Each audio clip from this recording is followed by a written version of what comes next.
So how do you go about deliberately summoning non-physical energy through the power of your focus? Well, you can get yourself in a bind. Don't you like that feeling of source pouring through you? And do you realize that you can conjure that? Not the best word. You can summon that. You can facilitate that. You can accomplish that in a couple of different ways. One way is you can get yourself in a jam. Esther always has said to us, I shine in a crisis. And we say that's because the crisis makes you focus. But you don't have to wait until there is a crisis before you focus. You have the ability to focus under the best of conditions. And we're going to call that getting out ahead of your creations. Most of you, we love you very much. You know what's coming next after that statement. We love you very much, but most of you are offering most of your vibration, meaning most of your focus, in response to what you're observing. And you're not that particular about what you're observing. You sort of let what's loud and close dominate. And so it's sort of a cycle where maybe you haven't been keeping track of what you're doing vibrationally, and maybe you haven't been offering your vibration or your attention or your focus. They're all the same thing deliberately. Maybe you've just been observing some of this and some of this and some of this and some of this and some of this. So you've got a sort of scattered vibration going on, which is affecting your point of attraction. We're going to talk a lot about your point of attraction here today, because it's your point of attraction and it's no one else can affect it. You are the one choosing it. But sometimes you choose it by default. Sometimes you choose what you are offering vibrationally because you're observing and you feel sort of, we love you very much, obligated to observe with really screwy criteria. Sometimes you give your attention to something because somebody close to you is giving their attention to it and they don't want to leave you out of it, no matter how much it sucks. It's like putting something in your mouth that tastes awful and saying, ooh, taste this. You do that all the time too. This is the worst thing I've ever tasted. Taste this. So often you are wanting to share your experiences with others because you want very much, and this is a primary point of our discussion here today. If you want to go along with it, it will serve you very well. You want so much for those around you, in many cases all of them, and in many cases just those closest to you, to really get you, to understand exactly what you're feeling. So you work really hard to explain what's going on in your life. Oh, this happened. I need to bring you up to date with this. Come, let's sit. Let me tell you what's been happening. And then you work hard to explain your point of view. Especially if your point of view opposes someone else's point of view. You work very hard to explain your point of view, not realizing that the whole time you're explaining your point of view, you are watering down your own personal intentions because you are weighing the pros and the cons and the pluses and the minuses, and you're offering vibration about all of that. And we want you to know that you just would do really well for yourself if you would just pick something and focus on it. And that's really what we want to help you to at least decide that you want to accomplish in the hours that we are here together today. We want you to leave here with a more determined intention that you are going to be the controller of your own gaze, the controller of your own focus. Because when you discover that you can be the one who controls what you look at, what you talk about, what you think about, then you will discover that you can control your vibrational output. And that matters a lot because your vibrational output is being responded to constantly by the powerful law of attraction. Law of attraction says that which is likened to itself is drawn. So when you're offering a vibration, maybe you watched a television program, maybe your friend called you, maybe you observed something, maybe you dug something up in a past memory. It doesn't matter what is causing you to focus upon it, but when you focus upon it, you have an active vibration going on. And if you keep it up, that active vibration will become stronger and stronger and stronger. Law of attraction says it must be that way. So as that vibration gets stronger and your point of attraction gets stronger, then it's easier for you to keep focusing upon it. Or if it's something you don't want, it would be right to say it's harder for you not to focus upon it. Your point of attraction gets a lot of momentum going.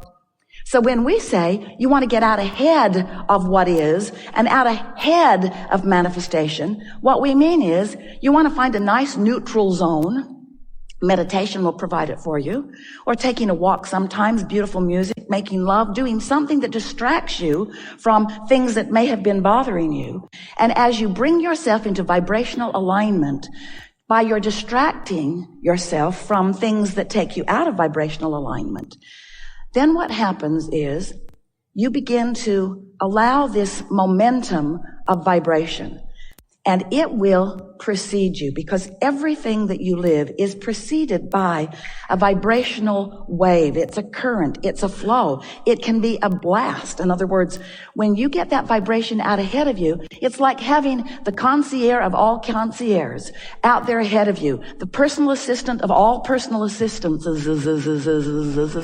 out there ahead of you, paving your way, making the roads ready for you. And most important, not only is preparation for where you're going all smoothed out, we're not kidding you about that, not even one little bit, but the most important factor is you're tuned into the frequency that makes you know how to follow the path.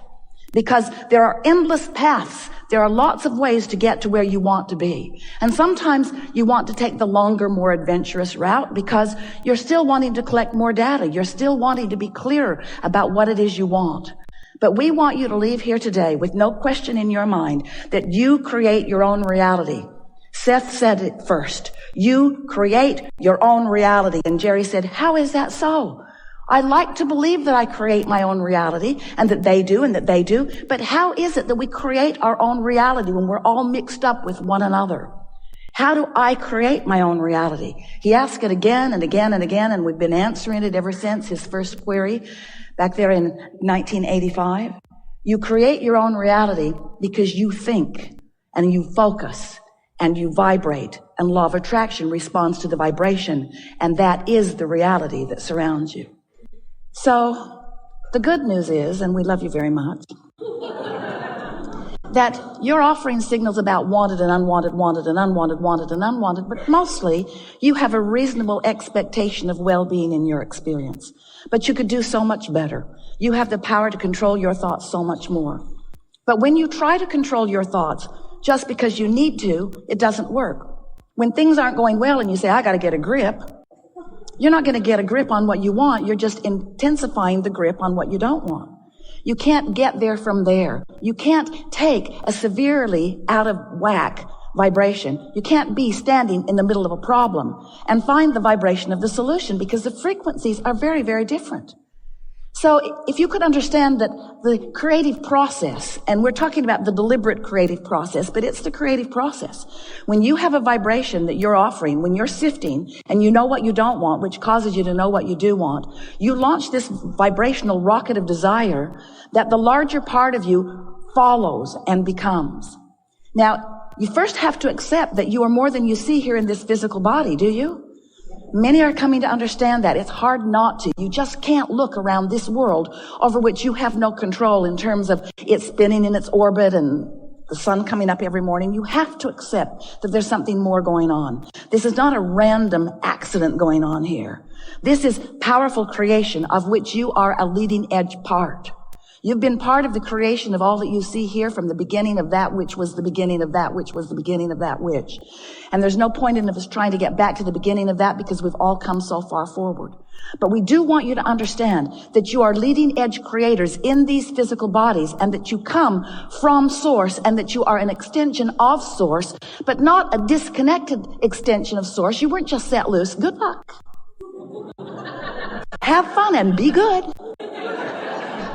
There wasn't any of that. It was, you go forth and you stir it up and you find new things to want and we'll back you up. And when you find things big or small, when you find things that you really want or things that you want just a little bit, when you find something that you want, we, non-physical energy, the source within you, that which man calls God, we like to call it your inner being or all that is, all of us guys here in non-physical who are aware of you, and there are more of us here aware of you than there are you there aware of us. Well, we could say that better because most of you aren't aware of us in the way that we would like you to be. But there are way more of us. There are way, way, way more of us.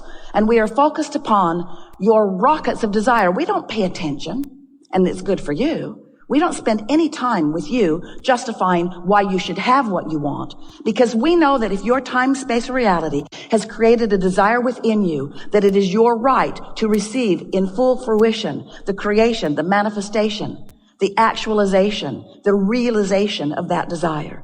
So when you launch those rockets, often you're oblivious to the fact that you've launched the rocket. You gave birth to it during a fit of knowing what you don't want.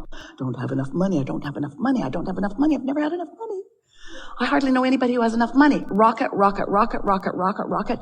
You are creating a vibrational version of everything that you want. And we know that's annoying because you want the money in the bank. But the vibrational version must come first in everything. So when you create this vibrational version of all of these things and experiences that you want, we join that vibrational version of your desire. We join that vibrational version of you. And we hold steady to that vibrational version, which is the reason that when you're not focused upon what you want, but instead are focused upon its absence and therefore justifying what you want by beating the drum of its absence, the reason that that feels like disappointment or fear or worry is because your frequency is so far off from what's in your vortex and all of us who are working with you and tending it. If you can just get that one little piece, if you can just understand that when you focus on anything and feel anything less than eagerness, satisfaction, love, when you feel less than passion, when you feel less than that feeling of well-being, when you feel something that's on that negative end of the emotional scale that feels like worry or jealousy or anger, when you feel depressed or fearful, when you feel those negative emotions, it always means you're focused in opposition. Not to us. We don't get to choose what you want. Not to God. God is not choosing for you what you want. When you feel negative emotion, you are in opposition to your own created version of you see. And you can't get there under those conditions. So you've got to do something to soften the vibrational frequency, which just simply means it's annoying for you to hear it because you can't do it, but we're going to tell you anyway. But you can't do it. You just have to stop thinking about that thing you're thinking about that is keeping you from what you want. But the reason you can't do it is because when you're thinking about that thing that you're thinking about that's keeping you from what you want, law of attraction is helping you to keep thinking about it because you've got an active vibration going on. And law of attraction says, you don't like that? How about this? You're not going to like it either, but here you go. Here you go. You say, just like my mother. Law of attraction is not punishing you. Law of attraction is supporting you with the evidence of your vibrational frequency. So that's why we say it's really helpful for you to find some neutral zone. If you can do something to distract yourself from whatever it is that has that unwanted active vibration. We don't want to get too carried away with that. We think you have the understanding of that. But let's begin with this simple premise. The frequency, the vibrational frequency of a question is different than the frequency of the answer. The frequency of the problem is different than the frequency of the solution. So, of course, you're going to uncover problems and questions. That's the whole point of sifting through contrast. It's necessary for expansion. But what we would like to encourage you to do is not get so carried away in your justification of the reason for the solution. You just don't have to explain it to anybody. Knowing that you want it is enough. If this time-space reality has the wherewithal to produce within you clarity of desire, it is our absolute promise to you that it has the wherewithal to give you the actualization of that desire. No exceptions ever. No exceptions ever. If you can want it, you can have it. But You've got to achieve the frequency of what you want. You can't be sad about not having enough money and let the money flow because you're blocking it.